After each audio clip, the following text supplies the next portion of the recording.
j'aurais pas dû être si ma mère n'avait pas prié pour moi. J'ai pas été une enfant facile. J'ai eu des moments difficiles. J'ai fait beaucoup couler les larmes de ma mère avec des actes qui dépassent l'inimaginable, c'est-à-dire la rébellion, mais une rébellion, je dirais, douce. C'est cette rébellion qui est autodestructeur.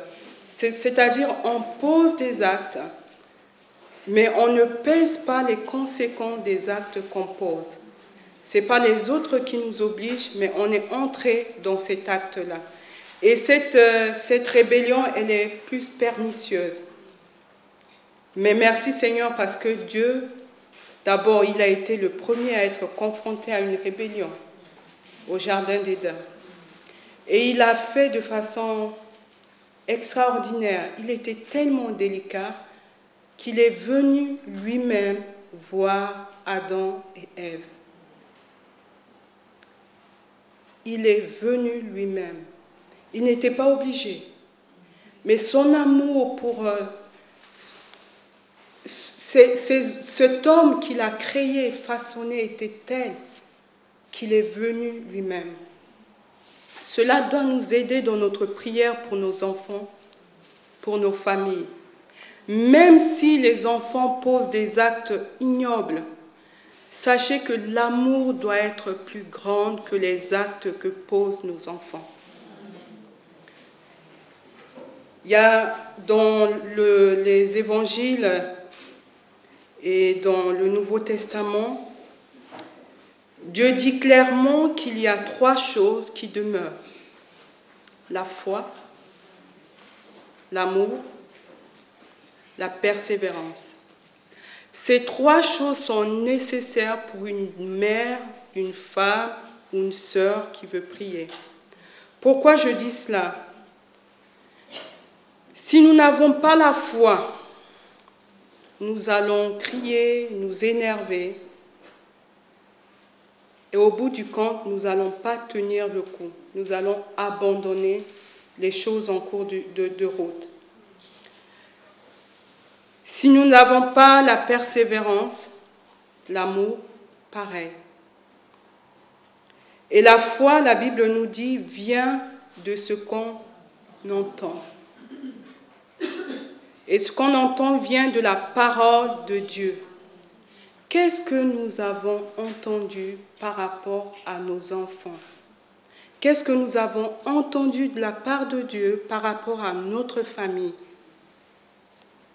Nous sommes des enfants gâtés parce que Dieu a donné toute une liste des promesses concernant la famille. Et là, la mère, la sœur, la fille qui prie doit s'approprier de ces promesses pour pouvoir l'amener vers Dieu. Qu'est-ce que Dieu a dit concernant ma propre famille? Nous avons retenu le verset qui se trouve dans 2 Rois 4, verset 30. Nous allons le lire. Le contexte, c'est l'histoire d'une femme pieuse qui voyait le serviteur de Dieu passer dans sa ville et qui a été touchée et qui s'est proposé de trouver un endroit où le serviteur de Dieu va se reposer pendant son temps de passage dans cette ville. C'est très intéressant. Ce n'est pas Dieu qui a dit à la femme, écoute, va vers le serviteur de Dieu et prépare une chambre pour lui. Non, la femme a pris l'initiative. Nous avons en tant que femmes une capacité de percevoir les besoins. Et c'est vrai que parfois nos parcours font que nous perdons cette sensibilité parce que nous regardons à nous-mêmes. Donc la femme, elle a trouvé la bénédiction en percevant des choses. D'abord, sans réaliser que derrière l'acte qu'elle allait poser, il va y avoir une bénédiction incroyable qu'elle-même, elle n'a jamais réalisé ou même pensé. Donc cette dame a arrangé une chambre d'hôte et cette chambre était spécialement pour le serviteur de Dieu. C'est vraiment, vraiment très fort. Aujourd'hui, dans notre vie de femme, de mère, de fille, de grand-mère, est-ce que nous pouvons avoir des endroits où nous avons cette possibilité de laisser d'autres ou de donner à d'autres comme cette femme? Ne laissons pas les circonstances ou les événements de la vie ou l'ambiance nous voler cette réalité, cette sensibilité-là. C'est vrai qu'on est dans des temps où l'argent, ce n'est pas évident, les choses sont difficiles, mais voyez cette femme, elle a pris sur elle-même pour pouvoir être un canal de bénédiction pour le serviteur de Dieu. Donc, elle a accueilli chez elle le serviteur de Dieu. Le serviteur de Dieu est passé à plusieurs reprises jusqu'au jour où il a dit, mais qu'est-ce que je peux faire pour cette femme? Qu'est-ce que je peux faire pour cette femme? La femme a dit rien. Non, ça va, non, c'est bien, je l'ai fait parce que j'avais envie. Non, ça va. Qu'est-ce que je peux faire pour elle? Heureusement, il y a le serviteur qui était à côté pour dire, écoutez, vous n'avez pas remarqué une chose? Elle n'a pas d'enfant. Normalement, si c'est moi, j'ai l'homme de Dieu dans ma maison et que je n'ai pas d'enfant, la première chose que je vais demander, l'homme de Dieu, est-ce que tu peux prier pour moi pour que je puisse avoir un enfant?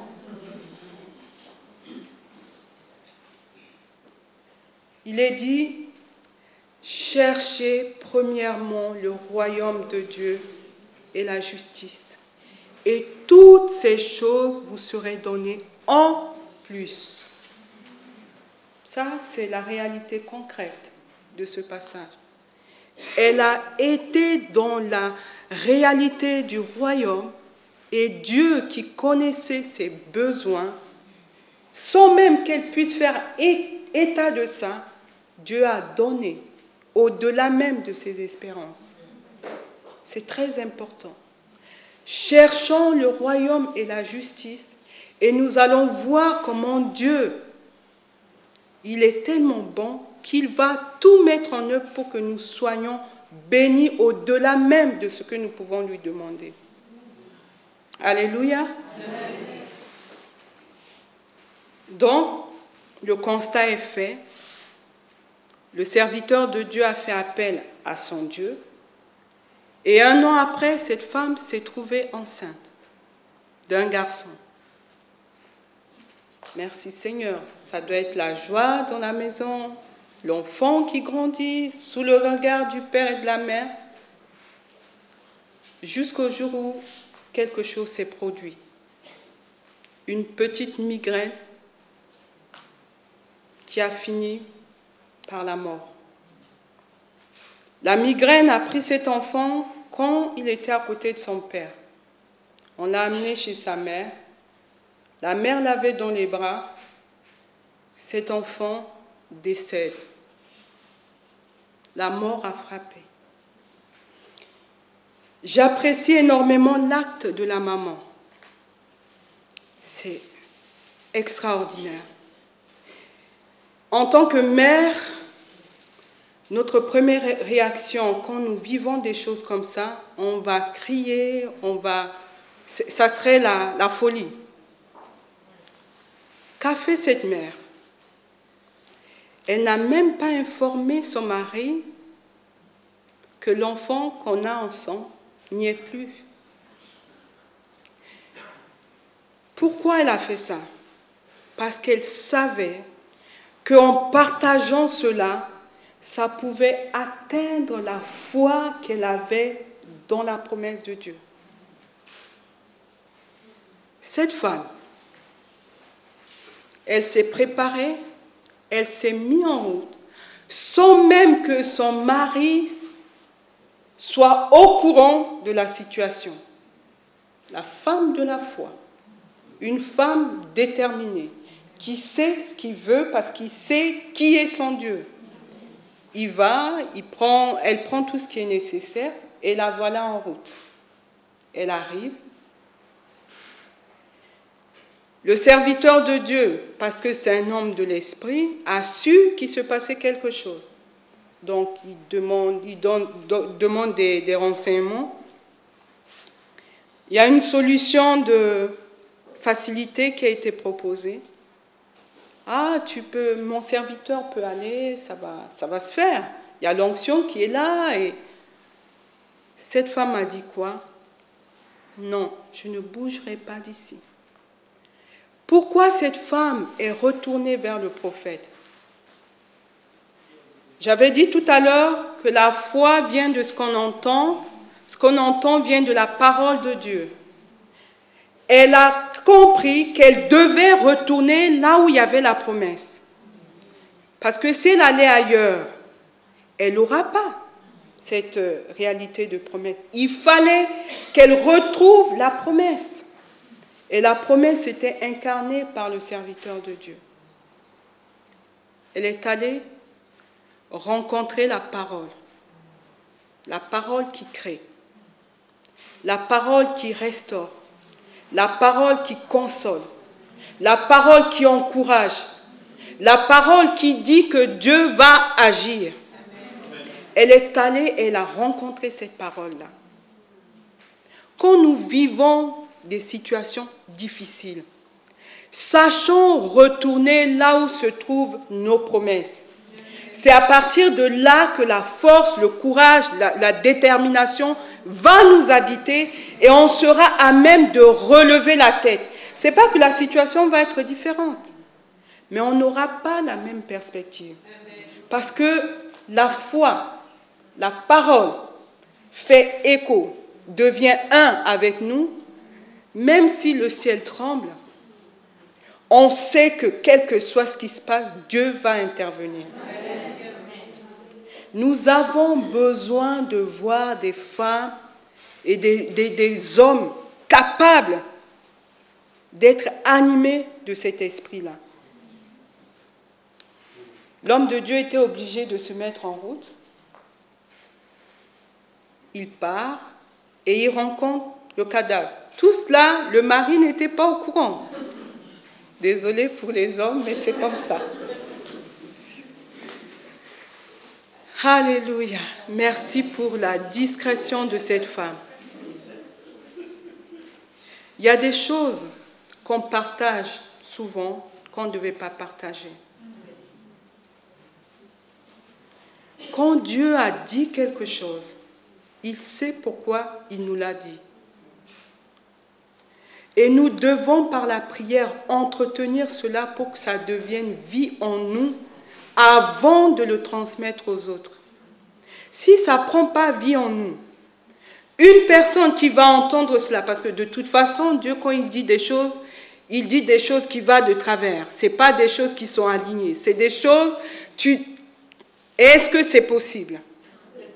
Et donc, si tu rencontres quelqu'un qui va te dire, mais tu penses que vraiment, la foi commence à faire comme ça, à devenir réelle. Vous savez, moi, quand Dieu me dit quelque chose, je ne le dis pas avant. Je prends suffisamment du temps pour prier afin de devenir un avec ce que Dieu a dit. Et lorsque j'ouvre la bouche pour dire que tu sois chef, quelqu'un de rien du tout, je suis convaincu, un point, c'est tout. Ce n'est pas quelqu'un de ce monde qui va dire de toute façon, c'est pas Dieu. Non, parce que j'ai reçu l'attestation dans mes entrailles. Donc tu ne peux pas venir enlever ce qui est dans mes entrailles. Et c'est comme ça que je fonctionne. Je sais que ça bouscule beaucoup de fois des gens, mais c'est comme ça. Parce que je l'ai reçu, c'est devenu mien. On ne peut pas me détacher avec ce que Dieu m'a donné. Parce que j'ai travaillé cela dans la prière, dans l'écoute, dans la parole de Dieu, et je me suis fait un avec ce que Dieu a dit. C'est très, très important. Donc, le prophète est arrivé, le miracle s'est produit. Il a fallu que le prophète s'identifie à ce cadavre d'enfant. Ça ne pourrait pas se faire autrement. L'identification. Nous devons nous identifier à certaines de nos prières, particulièrement la prière pour des enfants, pour des petits-fils, les parents. Ce n'est pas une chose évidente. Mais nous rentrons dans la bataille, sachant que notre Dieu a tout accompli. Il a dit, Josué l'a dit, hein, moi et ma maison, nous servirons l'Éternel. Quand Dieu choisit une personne dans la famille, il a l'intention de toucher chaque personne au sein de cette famille. Il désire que le témoignage de un devient, comment on appelle, qu'est-ce que je peux dire, un bulldozer dans un champ, dans la famille. Et donc, ça nécessite le courage, la persévérance, la patience. Ça veut dire, nous l'avons chanté tout à l'heure, de vivre par la foi et non la vue.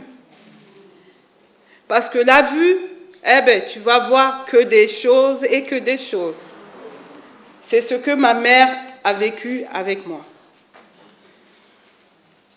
Comme je l'ai dit, j'étais une fille qui, je ne le souhaite pas aux mamans, hein, mais j'étais une fille qui n'était pas évidente à vivre. Surtout parce que mon père, à un moment donné, est parti de la maison avec une femme.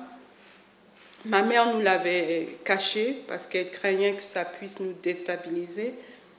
Et étant l'aînée des filles, j'ai découvert cela par hasard. Et j'ai commencé à entretenir une rébellion intérieure. Et donc cela m'a poussée à poser des actes que je regrette, mais qui m'a servi et qui me sert aujourd'hui pour écouter, pour comprendre, pour prier avec passion pour les gens. Donc,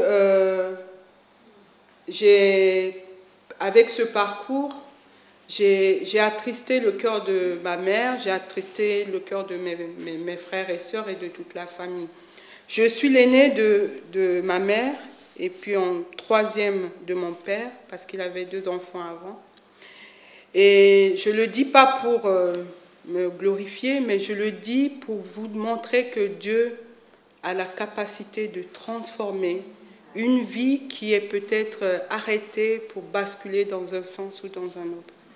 J'ai eu ma première fille, j'avais 15 ans.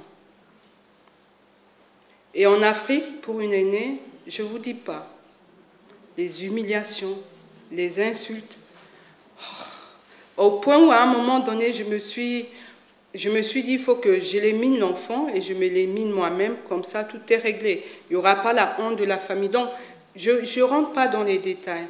Et donc, à cause de ça, ma mère, elle était malade de ça. Dans tous les groupes de prière, dans toutes les rencontres de prière, sujet de prière, Maggie. Sujet de prière, Maggie. Sujet de prière, Maggie. Il n'y a pas un endroit où elle n'a pas demandé la prière pour Maggie. Prière, prière. Elle ne vivait pas cette joie d'être dans le Seigneur, parce que quand elle voit son enfant, et donc, prière, prière, prière, bon, plus elle prie, plus ça va de travers. Plus elle prie, plus c'est encore pire. Mais elle ne savait plus quoi faire. Donc, mais Dieu, ça qui est formidable, Dieu a un rendez-vous avec chacun de nous. Et les choses ne se font pas avant. Merci pour le témoignage. Ça se fait au temps de Dieu. Ne poussons pas nos enfants à entrer dans le salut pour nous faire plaisir. C'est Dieu qui décide. D'abord, c'est lui qui est le Père. Nous sommes que comment on appelle, des nounous qui s'occupent des enfants de Dieu.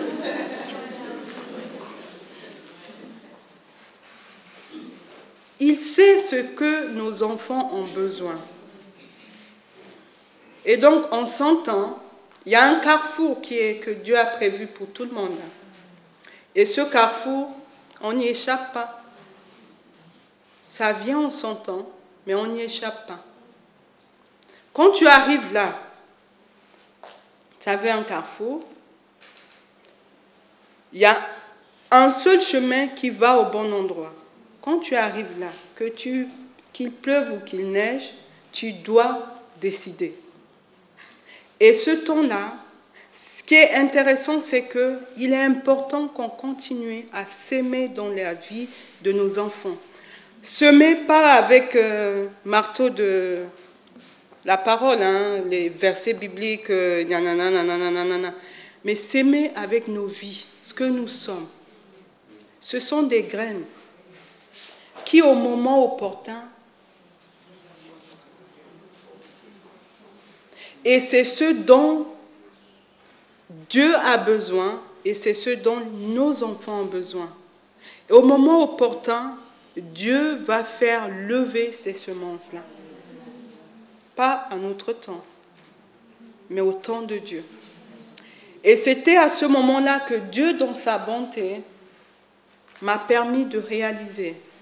Maintenant, Maggie, est-ce que tu vas faire demi-tour ou quoi?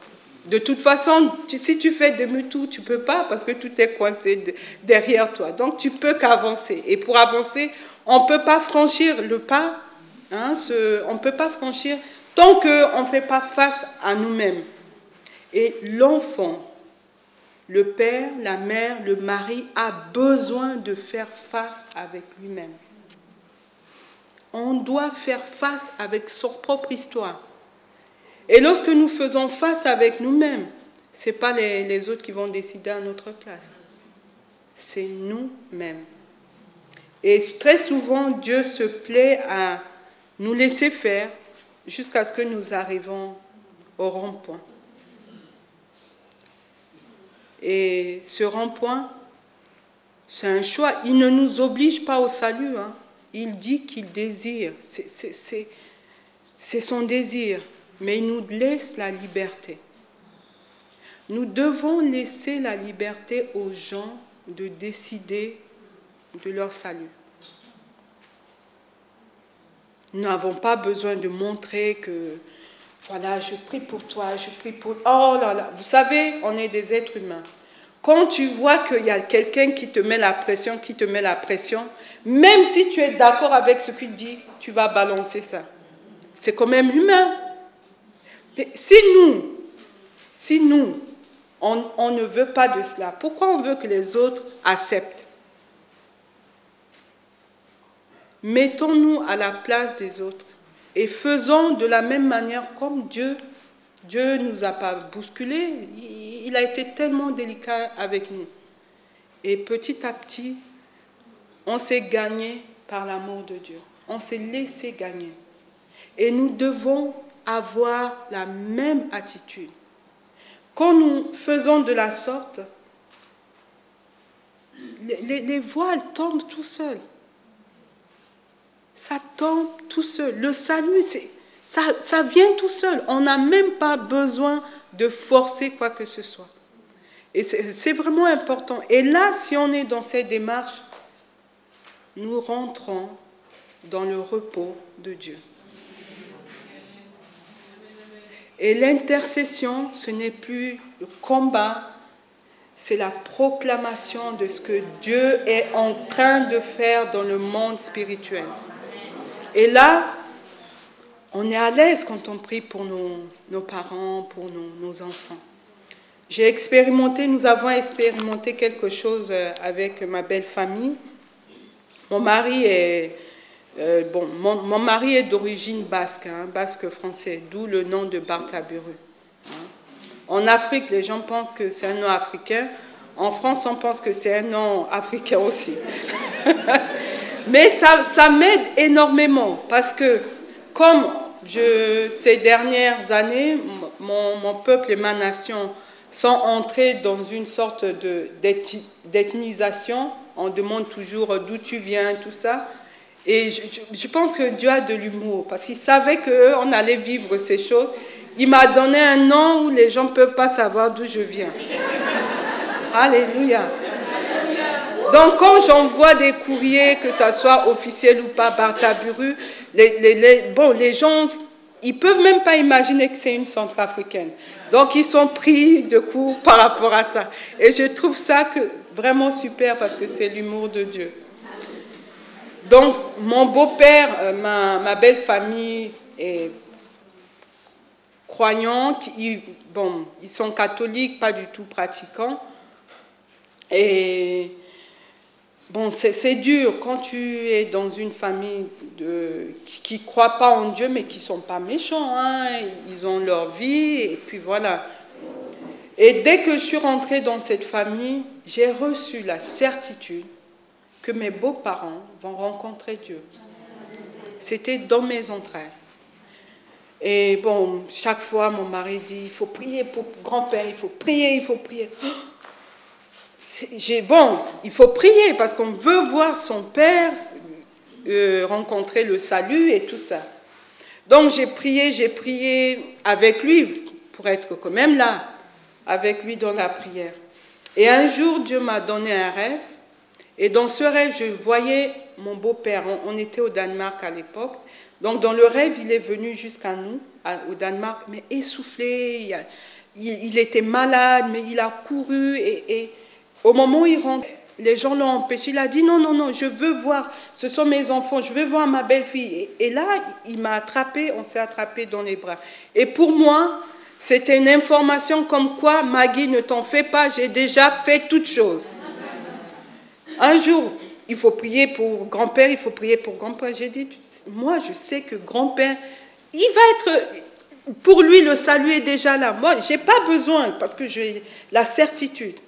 Quand on va pendant les vacances, rien.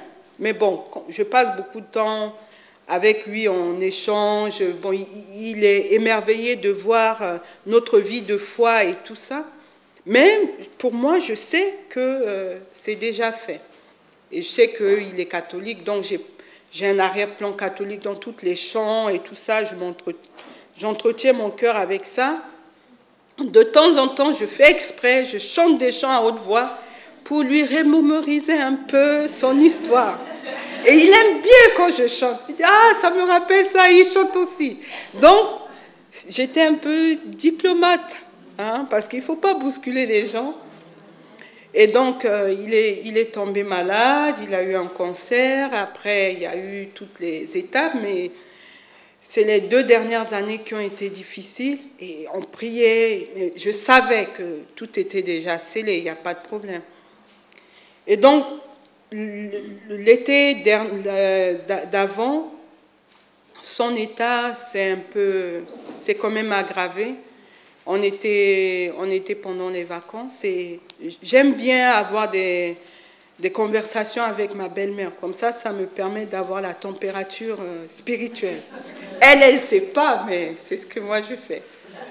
Donc, dans les échanges, ma belle-mère a dit, ah, tu sais, par rapport à ce que tu dis, la prière, là, il y a la petite sœur à grand-père qui lui a envoyé un courrier pour lui parler de leur foi d'enfant quand ils allaient à la messe et tout ça. J'ai dit une lettre, j'ai dit c'est très intéressant. Donc la veille de notre départ, j'ai dit à Jean, écoute, grand-père a reçu une lettre de sa mère, de sa sœur, et il est question de la foi là-dedans. Ça serait intéressant qu'on puisse pousser un peu, voilà. Donc ça a marché. Mais la grand-mère, elle ne voulait pas, la belle-mère. Non, de toute façon, il avait déjà lu et puis ça ne l'intéresse pas. On a dit non, non, non, peut-être il faut lui donner. Donc on lui a ramené la lettre. Il a lu et on a vu qu'il y avait vraiment quelque chose que Dieu faisait au travers de cette lecture. Donc on a prié pour lui, on est rentré. Il n'a pas dit je me donne à Dieu. On est rentré. Et dans les mois qui ont suivi, on l'a amené d'urgence à l'hôpital, son état s'est dégradé et tout ça. Un soir, on reçoit un coup de fil, ma belle-mère qui en pleure, qui dit, voilà, on m'a dit que grand-père son état, il ne va plus vivre.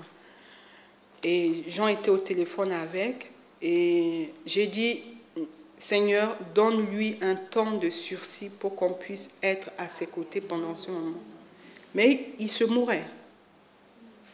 Dieu a entendu cette prière.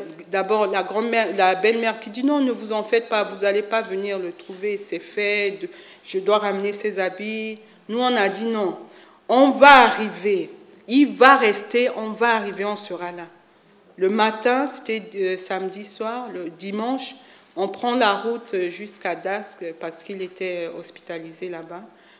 On arrive, il est dans un état second parce qu'il était pas dans le coma, mais il n'avait plus de réaction et tout ça. Et on a vécu des moments extraordinaires. À un moment donné, sa sœur qui a écrit est venue. Donc, on a eu des temps de partage. Lui, toujours endormi, hein, il ne réagissait pas. Et la sœur qui propose qu'on puisse prier le Notre Père. Donc, on s'est entouré de mon beau-père.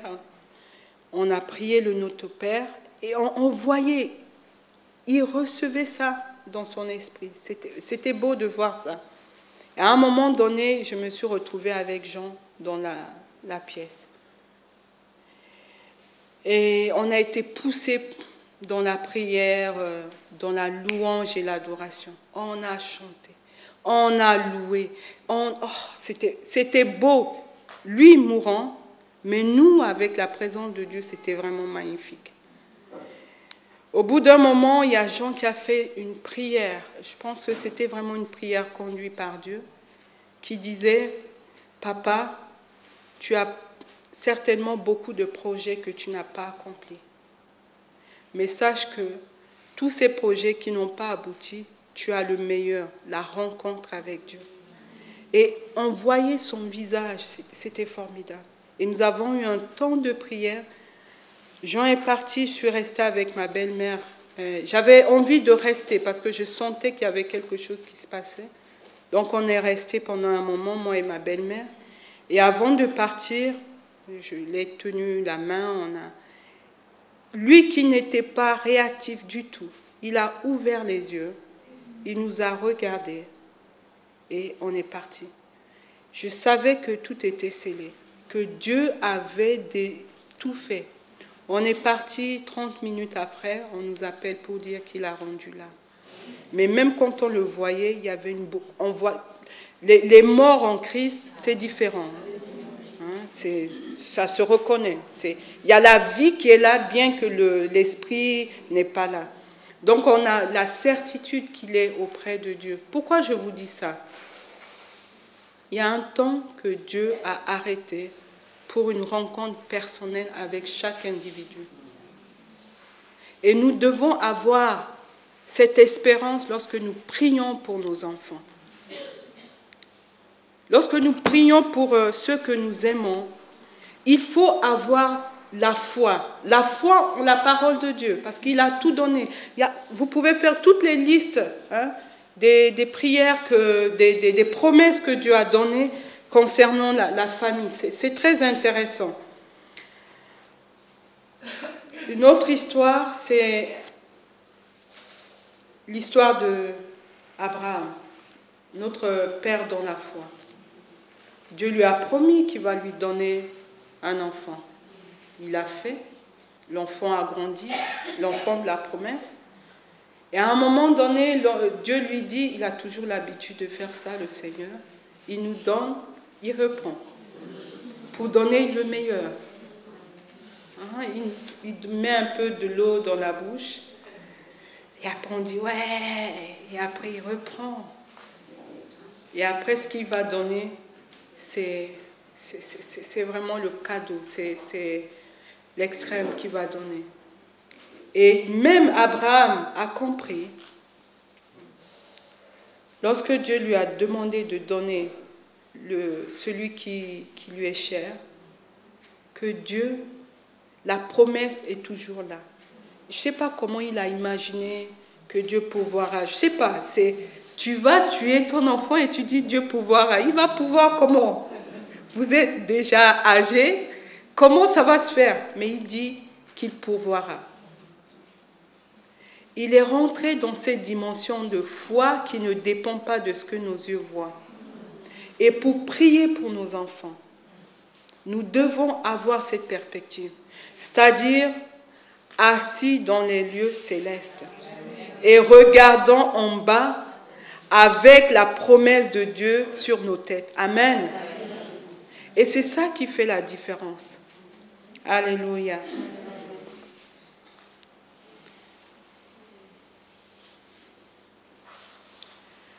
Nous sommes dans un monde où nous avons besoin de voir des enfants touchés par la grâce de Dieu. En France, quand on voit les jeunes, quand on voit nos familles, on peut désespérer. Il y a de quoi, de toute façon. Parce que quand on prend l'éducation, c'est pas ça. Nous-mêmes, même quand tu éduques ton enfant bien, tu as la rue qui va l'éduquer. Tu as l'école qui va l'éduquer. Tu as les relations qui va l'éduquer. Et ça, on le voit tout au long de la vie des jeunes. Et ce n'est pas évident. Nous, notre génération, c'était quand même facile. Mais aujourd'hui, il faut vraiment une foi et une conviction pour pouvoir vivre en tant que jeune. Donc, je vous dis tout ça pour que vous soyez encouragés dans votre manière de prier. On ne prie pas parce qu'il faut prier pour les enfants. On prie parce que Dieu a donné des promesses.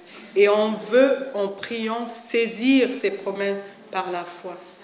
Et lorsque nous prions, il y a des choses, comme je l'ai dit tout à l'heure, qu'on doit dire, mais il y a d'autres qu'on ne doit pas dire. On doit apprendre à garder. Il est dit de Marie qu'elle repassait ces choses dans son cœur. Une femme de prière. Nous devons repasser les promesses concernant nos enfants, nos parents, dans nos cœurs et laisser Dieu être Dieu. Amen. J'avais quelques pistes de prière que je lance et après l'équipe d'organisation va le faire. J'avais très à cœur de prier pour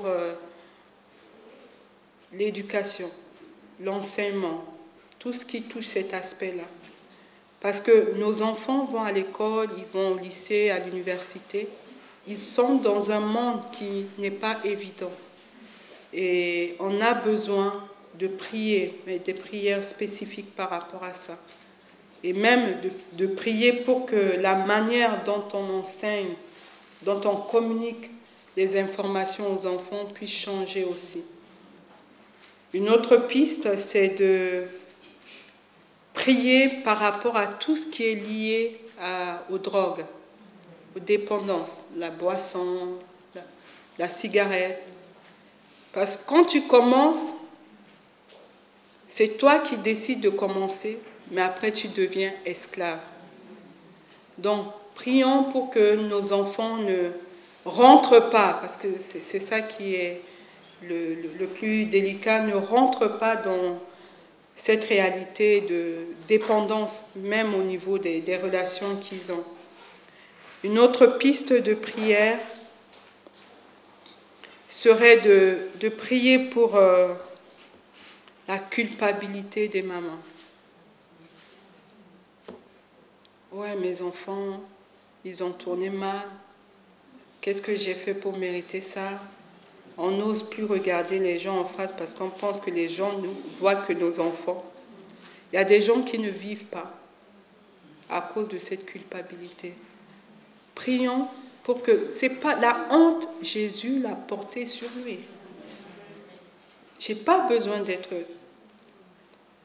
Ma culpabilité a été enlevée.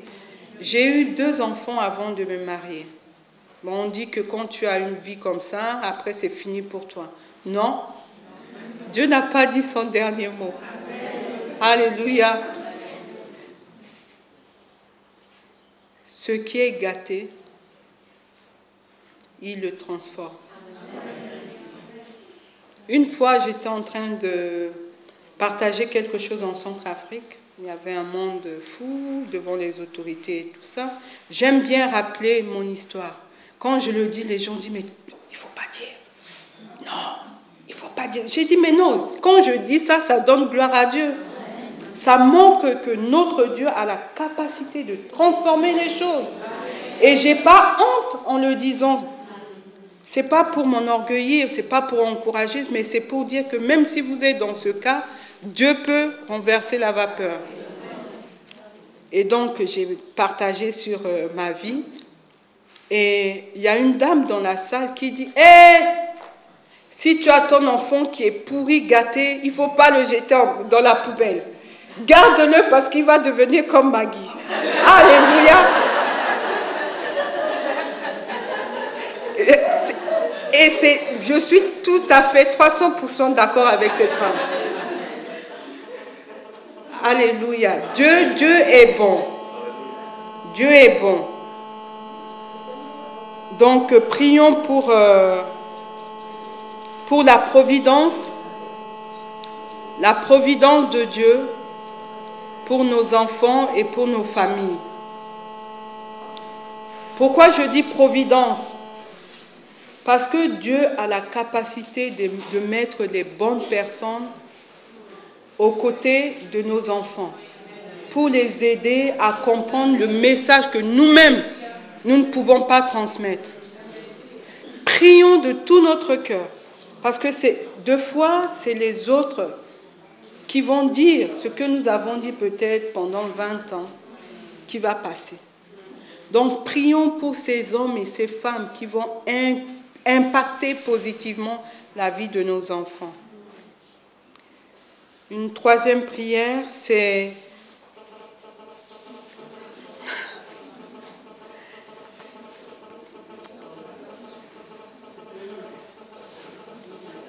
prier par rapport à que nos enfants comprennent le sens de la liberté.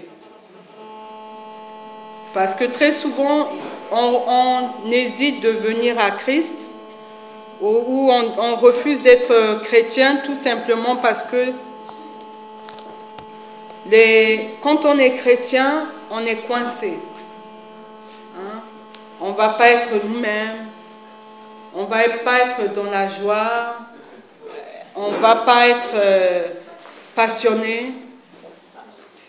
Prions pour que les enfants, nos enfants sachent que être avec Christ, c'est vraiment la vraie liberté. Amen.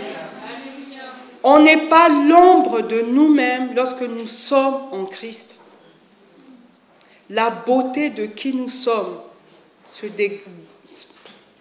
ne sais pas comment je peux dire, quel mot je peux utiliser. C'est comme des feuilles qui s'ouvrent et qui font on sent l'odeur. C'est Christ, la vie de Christ en nous qui va faire cela. Je suis moi-même. Je parle, je prie, je chante, je danse, je suis moi-même. Et avant ça, j'étais un peu coincée. Mais maintenant, je ne suis pas coincée. Je sais que c'est Christ en moi qui fait cela. Hein? Quand tu es content, montre que tu es content. Au lieu qu'on soit coincé.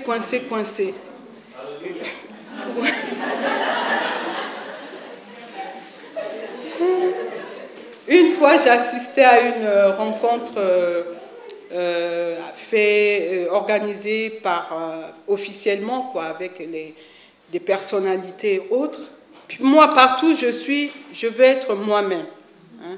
On est rempli des gens qui sont l'ombre d'eux-mêmes et je pense que ça donne pas envie. Et si c'est ça, être chrétien, ça ne m'intéresse pas. Donc, si je suis contente de ce que Dieu fait, alléluia, je crie. Donc, j'étais contente parce qu'on présentait la République centrafricaine et il y avait les danses traditionnelles centrafricaines qui étaient en train de passer.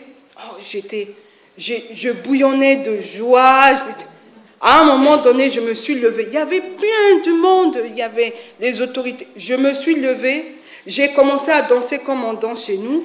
Hein, avec des oulou-oulou. Il y a des gens qui me faisaient « Mais tais-toi, tu ne vois pas tous ces gens. » Mais oh Et les gens qui étaient coincés dans la salle, les Africains, les Centrafricains en particulier, qui savaient que ces chansons-là, tu ne peux pas rester... Non, c'est pas possible. Donc j'ai commencé à faire le tour et tout. Les gens qui me regardaient bizarrement, il y a une amie française qui était à côté. Elle avait honte. Elle a dit, Maggie, tu me fais honte. Maggie, tu me fais honte. Mais au bout de 3 minutes, toute la salle était debout en train de danser. Lorsque nous sommes... Alléluia.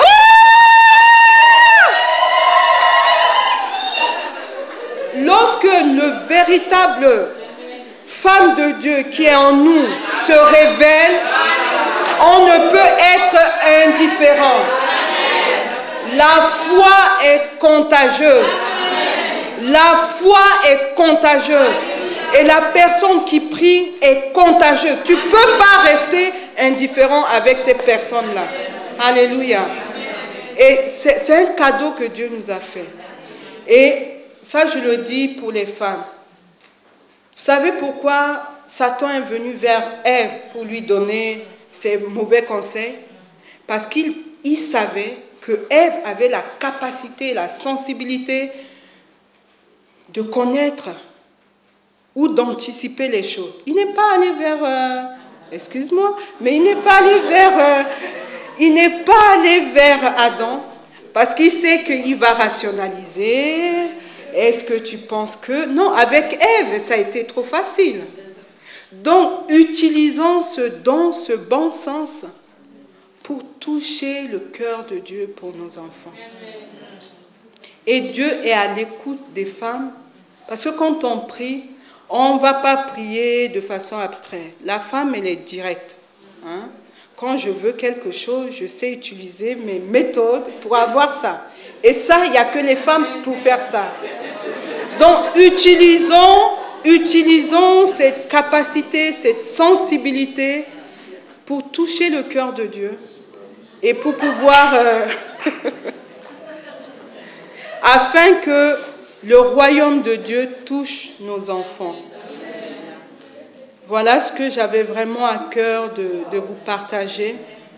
Et pour encourager l'équipe d'organisation, je suis vraiment émerveillée.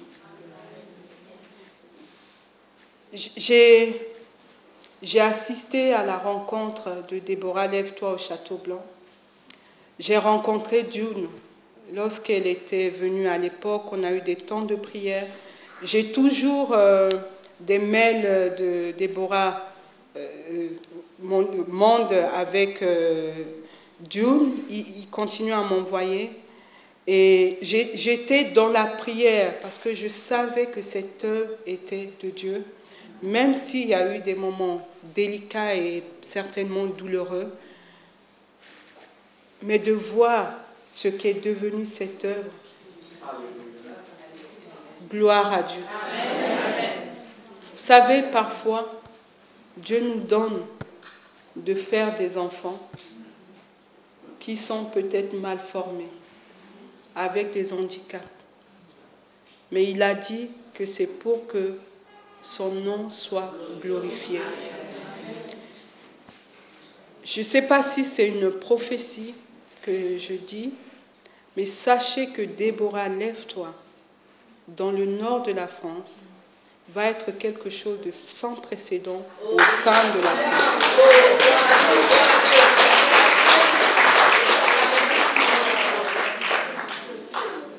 Vous savez, quand j'ai commencé à œuvrer au niveau de la République centrafricaine,